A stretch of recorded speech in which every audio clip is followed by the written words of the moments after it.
ஆரோக்கியமான வாழ்க்கைக்கு Aaravil health mix auravil.in வெப்சைட்ல இருந்து வாங்கலாம்.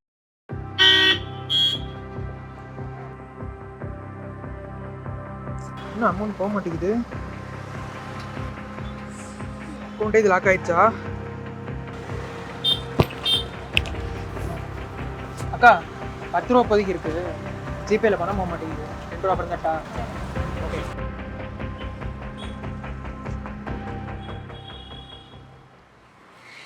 ஹலோ காவியா, என்னோட அக்கௌண்ட் லாக் ஆயிடுச்சுன்னு நினைக்கிறேன். ஜிபே ஃபோன்பே எதுலையுமே அமௌண்ட் போக மாட்டேங்குது. என்னடா சொல்ற? நீ ஏதாவது ரீசெண்டா உன் அக்கவுண்ட்ல இருந்து வேற ஏதாவது பணம் போட்டியா இல்ல எடுத்தியா ஏதாவது செக் பண்ணியா நீ? என் அக்கௌண்ட்டுக்கு சேலரியை தவிர வேற எந்த அமௌண்ட்டும் வராது. வேற என்ன காரணமா இருக்கும்? சரி நீ நேர்ல வா நம்ம பேசிக்கலாம். சரி. உன் அக்கௌண்ட் வேற லாக் ஆயிடுச்சுன்னு சொல்ற. உங்ககிட்ட இந்த நெட் பேங்கிங் அப்புறம் இந்த பேங்க்குக்குனே தனியாக மொபைல் அப்ளிகேஷன்லாம் கொடுப்பாங்கல்ல, அதில் இருந்தால் ஓப்பன் பண்ண செக் பண்ணி பார்க்கலாம் என்னன்னு. நெட் பேங்கிங்லாம் என்கிட்ட இல்லை. நான் யூஸ் பண்ணுறது ஜிபே ஃபோன்பே மட்டும்தான். சுத்தம் உன் அக்கௌண்ட்ல பணமாச்சும் இருக்கா? இருக்கு. என் சேலரி அமௌண்ட் 20,000. ஆனால் அர்ஜென்ட்டாக இப்போ அதையும் எடுக்கணும். அர்ஜென்ட்டா ஏடிஎம் கார்டு யூஸ் பண்ணி எடுண்டா. ஏடிஎம் கார்டு தொடர்ந்து 2 வாரம் ஆச்சு. இப்போ தான் எழுதி கொடுத்துருக்கேன், இன்னும் வரல. உனக்கு தெரியலன்னா சொல்லு, நான் போய் பேங்க்ல விசாரிச்சுக்கிறேன். பேங்க்லலாம் அப்புறம் விசாரிச்சுக்கலாம். இப்போ நீ டிரான்சாக்ஷன் பண்ணா, அதாவது இந்த கிரெடிட் ஆனால் டெபிட் ஆனால் உனக்கு பேங்க்ல இருந்து மெசேஜ்லாம் வரும்ல? மெசேஜ்லாம் வரும், ஆனால் நான் தான் பார்க்கறது இல்லை. கொண்டா விஷயம் அதை தான் முதல்ல செக் பண்ணும்.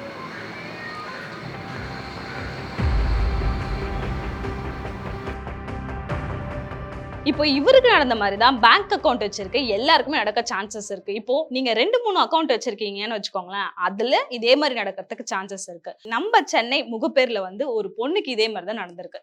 அவங்க வந்து என்ன பண்ணிருக்காங்க அப்படின்னா, அவங்களுக்கு சொந்த வீடு வந்து இருக்கு. ஸோ மாசம் ஆனா அவங்களுக்கு வாடகை பணம் 4,000 ரூபாய் எப்பவுமே கிரெடிட் ஆகுறது தான். ஒரு வாட்டி அதே மாதிரி தான் 4,000 ரூபாய் கிரெடிட் ஆயிருக்கு. கிரெடிட் ஆகிட்டு அவங்க என்ன பண்ணியிருக்காங்க, யூபிஐ போய் யூஸ் பண்ணி ஏதோ ஒரு டிரான்சாக்ஷன் பண்ண ட்ரை பண்ணியிருக்காங்க. ஆனால் ஆகலை. அவங்களுக்கு என்னன்னே தெரியல. சரி பேங்க்குக்கே நம்ம போய் கேட்டுடலாம் அப்படின்னு சொல்லிட்டு பேங்க்குக்கு டேரெக்டாக போய் கேட்டிருக்காங்க. ஏங்க அந்த மாதிரி நான் அனுப்ப ட்ரை பண்ணேன், பட் ஆகலை, என்ன விஷயம் அப்படின்னும் போது இந்த மாதிரி உங்கள் அக்கௌண்ட்டை வந்து நாங்கள் ஃப்ரீஸ் பண்ணியிருக்கோம் அப்படின்ட்டு இருக்காங்க. அவங்களுக்கு புரியல, ஏன் எதுக்கு ஃப்ரீஸ் பண்ணீங்க அப்படின்னும் போது இந்த மாதிரி உங்களுக்கு பர்டிகுலராக 4,000 ரூபாய் வந்திருக்கு. அந்த அமௌண்ட் வந்து நாங்கள் சஸ்பீஷியஸாக ஒரு ஃப்ராட் நீங்கள் பண்ணியிருக்கீங்க, இல்லை ஏதோ ஒரு சைபர் கிரைமில் இன்வால்வ் ஆகி அதுலேருந்து வந்த அமௌண்ட்டு தான் அப்படின்னு நாங்கள் நினச்சிருக்கோம் அப்படின்னு அவங்க கிட்ட சொல்லியிருக்காங்க. அவங்க சொல்லியிருக்காங்க, எங்க அப்பெல்லாம் கிடையாது, நான்லாம் எந்த கிரைமும் பண்ணல, எந்த ஃப்ராடும் பண்ணல, இது மாசானா எனக்கு வர வாடகை பணம் தாங்க, நீங்க வேணும்னா டிரான்சாக்ஷன் எல்லாத்தையுமே செக் பண்ணி பாருங்க அப்படின்னு சொல்லியிருக்காங்க. அதுக்கு அந்த பேங்க்ல இருந்து என்ன சொல்லியிருக்காங்க, எங்க நாங்கெல்லாம் ஃப்ரீஸ் பண்ண கிடையாது, நீங்க ஏதாவது வந்து சைபர் கிரைம் கிட்ட கேட்டுக்கோங்க அப்படின்னு சொல்லியிருக்காங்க. உடனே அவங்க என்ன பண்ணியிருக்காங்க, தமிழ்நாடு சைபர் கிரைம் கிட்ட போய் கேட்டிருக்காங்க, எங்க இந்த மாதிரி ஆயிடுச்சுன்னு எல்லா விஷயத்தையும் சொல்லி கேட்டிருக்காங்க. அவங்க என்ன சொல்லியிருக்காங்கன்னா, ஆமா இந்த மாதிரி நடந்திருக்கு, ஆனா அதை நாங்க பண்ணலங்க, பெங்களூர் இருக்க சைபர் கிரைம் பண்ணியிருக்காங்க அப்படின்னு சொல்லிடுவோம்னா அங்கிருந்து அவங்கள பெங்களூர் சைபர் கிரைமுக்கு இது பண்ணியிருக்காங்க. அவங்க போய் அங்க கேட்டிருக்காங்க, எங்க இது எல்லாத்தையும் பாருங்க அப்படின்னு சொல்லி டீட்டெயில்ஸ்லாம் கொடுத்து அவங்க இன்னசென்ட் தான் அப்படின்றத ப்ரூஃப் பண்ண ட்ரை பண்ணியிருக்காங்க. ப்ரூஃபும் ஹேண்ட் ஓவர் பண்ணியிருக்காங்க. ஆனாலுமே ஒரு மாசம் அளவு, அதாவது அது நடந்து ஒரு மாசம் ஆயுமே அந்த சைபர் கிரைம்ல இருந்து அவங்க கிட்ட ப்ராப்பரா எந்த ரெஸ்பான்ஸும் வரல அப்படின்ற மாதிரி இவங்க வந்து நம்ம சேனலுக்கு கால் பண்ணி சொல்லியிருக்காங்க. அந்த வாட்ஸ்அப்பும் இதை பத்தி பண்ணியிருக்காங்க. அடுத்தது பார்த்துட்டீங்க அப்படின்னா விமார்ட், அதாவது இங்க டிமார்ட்னு இருக்குல்ல, அதே மாதிரி அங்க விமார்ட்னு இண்டஸ்ட்ரியல் ஒரு கம்பெனி வச்சிருக்காங்க. அவங்களோட அக்கௌண்ட் வந்து HDFCல வச்சிருக்காங்க. அந்த பர்டிகுலர் அக்கௌண்ட் வந்து அவங்க எதுக்காக யூஸ் பண்றாங்க அப்படின்னா, கஸ்டமர் கிட்ட இருந்து அமௌண்ட்ஸ்லாம் வரும்ல, அதை வந்து எடுத்து வைக்கணும் அப்படின்றதுக்காக தனியா ஒரு அக்கௌண்ட் வச்சிருக்காங்க. அதுல வந்து 75 லட்சம் வந்து அவங்க பணம் வச்சிருக்காங்க. ஆனா அதுல வந்து ஒரு 4,000 சொச்சம் வந்துட்டு சஸ்பீஷியஸ் அமௌண்ட், அதாவது இவங்க வந்து ஃப்ராட் பண்ணிருக்கலாம், இல்ல சைபர் கிரைம் கேசஸ் இருக்கு இல்லையா, அங்கிருந்து இவங்களுக்கு அமௌண்ட் அனுப்பியிருக்கலாம் அப்படின்னு அவங்க வந்து சஸ்பீஷியஸா டிடெக்ட் பண்ணி அந்த அக்கௌண்ட்டை வந்து கம்ப்ளீட்டா ஃப்ரீஸ் பண்ணிருக்காங்க, அதாவது பிளாக் பண்ணிருக்காங்க. இது கேள்விப்பட்டோம்னா அந்த விமார்ட் என்ன பண்ணிருக்காங்கன்னா, ஆஸ் யூஷுவல் கேஸ்லாம் போட்டு, என்ன நீங்க இப்படி பண்றீங்க, வெறும் 4,000 சொச்சம் இருக்க அமௌண்ட்டுக்காக எப்படி நீங்க 75 லட்சம் இருக்க ஒரு அக்கௌண்ட்டை வந்து ஃப்ரீஸ் பண்ண முடியும்? நீங்க சஸ்பீஷியஸா, அதாவது இது இந்த 4,000 மட்டும் தானே உங்களுக்கு இடிக்குது, அப்ப அந்த 4,000 அமௌண்ட் மட்டும் நீங்க ஹோல்ட் பண்ணி வச்சுக்கோங்க, எங்களோட அக்கௌண்ட் வந்து அன்ஃப்ரீஸ் பண்ணுங்க, அப்பதான் எங்களுக்கு டிரான்சாக்ஷனுக்கு ஹெல்ப்ஃபுல்லா இருக்கும், இதுலதான் நாங்க எல்லாமே பண்ணிட்டு இருக்கோம் அப்படின்னு சொல்லி அந்த விமார்ட் சைட்ல இருந்து வாதாடி இருக்காங்க. அடுத்தது பாத்துட்டீங்கன்னா, அகமதாபாத்ல வந்து பேகம்னு ஒரு டீச்சர், அவங்க வந்து சேலரி அக்கௌண்ட் வச்சிருக்காங்க. அதுல தான் அவங்களோட சேலரி எல்லாம் வந்து விழும். திடீர்னு பார்த்தா ஒரு 35,000 ரூபாய் வந்து விழுந்திருக்கு. ஆனா அது அவங்களுக்கே தெரியாது, யார் போட்டிருக்காங்க, என்ன பண்ணிருக்காங்க எதுவும் தெரியாது. டக்குன்னு வந்து அக்கௌண்ட் வந்து ஃப்ரீஸ் ஆயிடுச்சு. அவங்களால எந்த டிரான்சாக்ஷனும் பண்ண முடியல. இந்த மாதிரி அவங்க போய் பேங்க் கிட்ட சொல்றாங்க, இன்னும் ஆச்சு என் அக்கௌண்ட் வந்து ஒர்க் ஆக மாட்டேங்குது சடனா அப்படின்னும் போது, உங்க அக்கௌண்ட்டுக்கு வந்து சடனா 35,000 வந்திருக்கு, அது யார் அனுப்புனா என்ன ஏதுன்னு கேட்டிருக்காங்க. அவங்க வந்து என்ன சொல்லிருக்காங்க, அதை பத்திலாம் எனக்கு தெரியாதுங்க, இவங்க யாருன்னே எனக்கு தெரியாது இந்த பணம் அனுப்புனவங்க அப்படின்னு சொல்லியிருக்காங்க.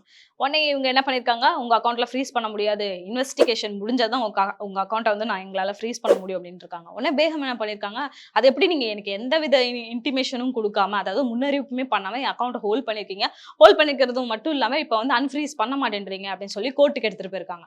அங்க போனோம்னா கோர்ட் என்ன சொல்லியிருக்காங்கன்னா, பேங்க் சொன்ன மாதிரி தான், இந்த அக்கௌண்ட் வச்சிருக்கவங்களுக்கு எந்த ஒரு முன்னறிவிப்புமே பண்ணாம ஒரு அக்கௌண்ட்டை வந்து ஃப்ரீஸ் பண்றதுக்கு அந்த பேங்க்குக்கும் சரி சைபர் கிரைம்க்கும் சரி அதிகாரம் இருக்கு அப்படின்னு சொல்லியிருக்காங்க.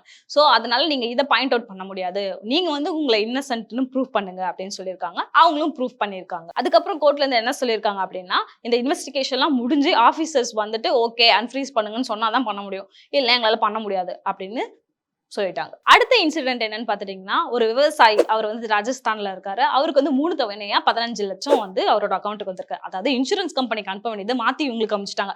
இவரு உடனே என்ன பண்ணிட்டாரு, இவர் கட்டாத லோனுக்கெல்லாம் நம்ம பே பண்ணிடலாம், அதான் காசு வந்துருச்சுலன்னு சொல்லிட்டு அதெல்லாம் எடுத்து லோன் கட்டி முடிச்சிருக்காரு. உடனே பேங்க் சைட்ல இருந்து சொல்லியிருக்காங்க, ஏங்க இந்த மாதிரி மாத்தி போறத உங்க அக்கௌண்ட்ல போட்டோம், உடனே எங்க பணத்தை ரிட்டர்ன் பண்ணுங்க அப்படின்னு சொல்லியிருக்காங்க. இவர் வந்து அதெல்லாம் பண்ண முடியாதுங்க, நான் செலவு பண்ணிட்டேன், என் அக்கௌண்ட்ல வந்தது தப்பா போட்டது உங்க தப்பு, நீங்க பாத்துக்கோங்க அப்படின்னு இருக்காங்க. உடனே கோர்ட்ல இருந்து என்ன சொல்லியிருக்காங்கன்னா, அப்பெல்லாம் பண்ணக்கூடாது, என்னதான் தப்பா போட்டாலும் அது அவங்களோட பணம் தான், ரிட்டர்ன் பண்ணுங்க, அப்படி இல்லைன்னா உங்களுக்கு பனிஷ்மெண்ட் கொடுப்போம் அப்படின்னு சொல்லி அந்த கேஸை முடிச்சிருக்காங்க. இதே மாதிரி தான் ஆப்பிரிக்கால இருக்க ஒரு ஸ்டூடெண்ட்க்கு வந்து 6.3 கோடி வந்து தப்பா கிரெடிட் பண்ணிட்டாங்க. இவங்க உடனே நல்லா செலவு பண்ணிருக்காங்க, தாம் தூம் செலவு பண்றது, ஃப்ரெண்ட்ஸுக்கு பார்ட்டி வைக்கிறது எல்லாம் பண்ணி எல்லாத்தையும் காலி பண்ணிட்டாங்க. உடனே கோர்ட் என்ன சொல்லிட்டாங்கன்னா, தப்பா வந்து பணத்தை வந்து ரிட்டர்ன் பண்ணு, இல்லைன்னா அதுக்கு என்ன பனிஷ்மெண்ட்டோ கொடுப்போம் அப்படின்னு சொல்லியிருக்காங்க. சோ இப்போ இந்த எல்லா எக்ஸாம்பிள் வந்து நம்ம என்ன தெரிஞ்சுக்கணும் அப்படின்னா, நமக்கு அது ராங்கா கிரெடிட் ஆயிடுச்சு ஒரு அமௌண்ட்னா ஃபர்ஸ்ட் அதை யூஸ் பண்ணக்கூடாது. செகண்ட் என்ன பண்ணணும், உடனே பேங்க்குக்கு கால் பண்ணி இந்த மாதிரி எனக்கு தப்பா ஒரு அமௌண்ட்டுக்கு வந்து கிரெடிட் ஆயிருக்கு, இல்ல இந்த அமௌண்ட்டை கிரெடிட் பண்ணவங்க எனக்கு யாருன்னே தெரியல அப்படின்னு தெளிவா அவங்க கிட்ட வந்து நம்ம சொல்லிடணும். இதெல்லாம் கால் பண்ணி தெளிவா நீங்க பேங்க்கு கிட்ட சொல்றதுக்கு முன்னாடி உங்க அக்கௌண்ட் வந்து ஃப்ரீஸ் பண்ணிட்டாங்கன்னா உடனே பேங்க்குக்கு கால் பண்ணுங்க.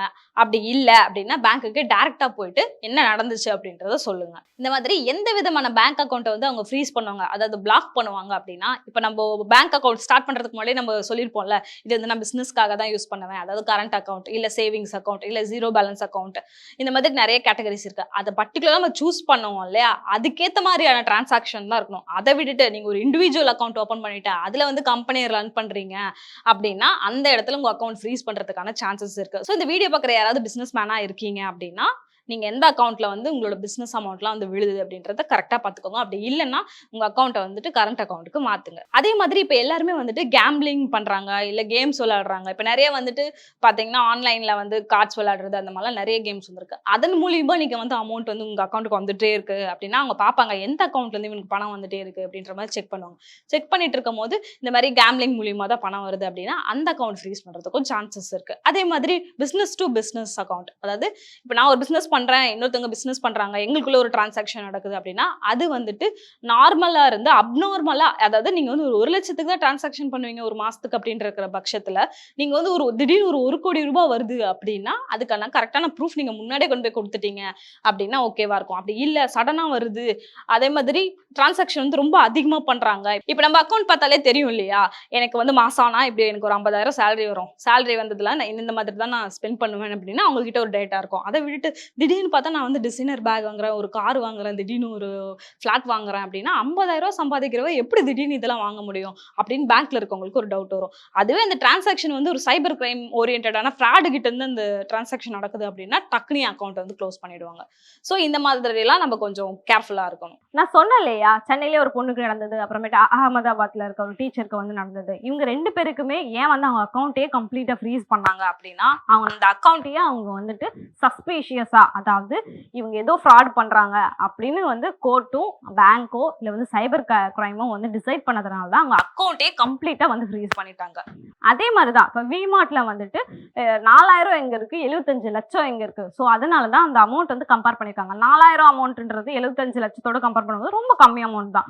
ஸோ அவங்க சைடு இருக்க அட்வொகேட் என்ன சொல்லியிருக்காங்கன்னா, நீங்க அந்த 4,000 அமௌண்ட், அதாவது நீங்க சஸ்பிஷியஸா நினைக்கிறீங்களா, அந்த 4,000 மட்டும் நீங்க ஃப்ரீஸ் பண்ணிக்கோங்க, மற்ற அமௌண்ட்ல ரிலீஸ் பண்ணுங்க, அந்த அக்கௌண்ட் வந்து அன்ஃப்ரீஸ் பண்ணுங்கன்னு சொல்லியிருக்காங்க. இது வந்து ஃபேர் எனஃபா இருந்திருக்கு, அதனால அவங்களுக்கு அந்த இதுக்கு சொல்லியிருக்காங்க.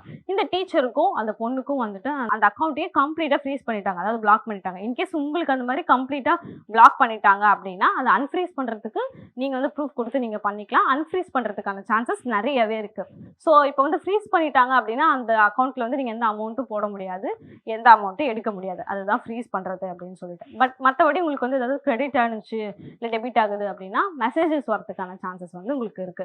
இதே சீஸ் பண்ணிட்டாங்கன்னு வச்சுக்கோங்களேன், சீஸ்னா கம்ப்ளீட்டா உங்க அக்கௌண்ட்டே சீஸ் பண்ணிடுவாங்க. இதுக்கப்புறம் அந்த அக்கௌண்ட்டை வந்துட்டு உங்கள்கிட்ட திரும்பவே கொடுக்க மாட்டாங்க அப்படின்றது தான் சீஸ் பண்றது. இன்கேஸ் வந்து உங்க அக்கௌண்ட் வந்து சீஸ் பண்ணிட்டாங்க அப்படின்னா அது திரும்ப வராது, அதை மைண்ட்ல தெளிவா வச்சுக்கோங்க.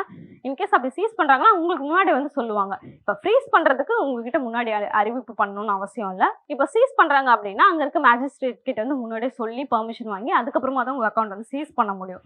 ஸோ அப்படி பண்றாங்க அப்படின்னா உங்ககிட்ட முன்னாடியே இன்ஃபார்ம் பண்ணுவாங்க. ஸோ அந்த டிஃபரன்ஸ் வந்து நீங்க தெரிஞ்சுக்கோங்க. ஸோ இந்த வீடியோ பார்த்துட்டு இருக்க நீங்க வந்து இது யாருக்கும் நடந்தது தான், எனக்கு நடக்க சான்ஸே இல்லை, என் அக்கௌண்ட்ல வந்து 0 பேலன்ஸ் தான் இருக்கு, அதனால இதெல்லாம் நடக்க சான்ஸ் இல்லை அப்படின்னு நீங்க நினைக்காதீங்க. இது பேலன்ஸ் சம்மந்தப்பட்டது கிடையாது. யாரோ ஒருத்தங்க உங்க அக்கௌண்ட்டுக்கு அமௌண்ட் அனுப்புறது தான் இங்க பிரச்சனையே. ஸோ நீங்க அக்கௌண்ட் வச்சிருக்கீங்க, எந்த டைப் ஆஃப் அக்கௌண்ட் வச்சிருக்கீங்க, இல்லை 3-4 அக்கௌண்ட் வச்சிருக்கீங்க அப்படின்னாலுமே அந்த அக்கௌண்ட்டுக்கு அன்னோன் பர்சன் கிட்ட இருந்து ஒரு மணி வந்து உங்ககிட்ட வருது அப்படின்னாலே அதுவே பிரச்சனை தான் அப்படின்னு நாங்க சொல்றோம். ஸோ பாக்குற நீங்க சீரியஸா எடுத்துக்கோங்க, கேர்லெஸ்ஸா இருந்துடாதீங்க. ஸோ நீங்க கேட்கலாம் இதை தடுக்க முடியாதா அப்படின்னு கேட்டா டேரக்டா சொல்லணும்னா தடுக்க முடியாது. ஏன்னா உங்க அக்கௌண்டோட இன்ஃபர்மேஷன் மட்டும் தெரிஞ்சா போதும் என்னால உங்களுக்கு எவ்வளவு பணம் வேணா அனுப்ப முடியும். உங்களால எனக்கு வேணாம் நீ அனுப்பாத அப்படின்னு தடுக்க முடியாது. அந்த மாதிரி ஒரு கேட்வே நம்ம கிட்ட கிடையாது. ஸோ அதனால இது தடுக்க முடியாது. இன்கேஸ் உங்க அக்கௌண்ட் ஃப்ரீஸ் ஆயிடுச்சுன்னா பேனிக் ஆகாதீங்க, இது நார்மல் தான்.